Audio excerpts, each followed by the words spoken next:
Welcome to the database backup tutorial. This is Ashley and Chaz with the VGS dev team.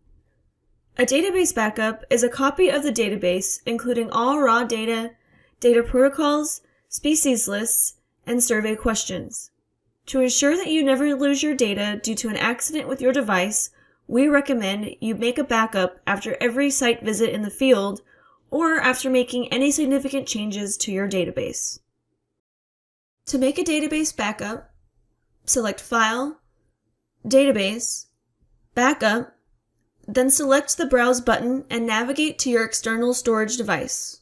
When naming the database backup, several factors should be taken into consideration. By default, VGS names your backup with the current date and time on your device, but we recommend you add more information such as your organization's name and your device's name. This becomes very important if your organization has many locations and/or many devices. Adding this information to the name of the database backup avoids confusion during future database management operations, like data quality assurance. Once you have named the file, start the backup. Once a backup is created, it should be stored on a server that has redundancies, such as Box or OneDrive. Do not rely on your thumb drive for storing your backups. Thank you for watching this tutorial. For user support, please contact the VGS dev team at vgs.arizona.edu.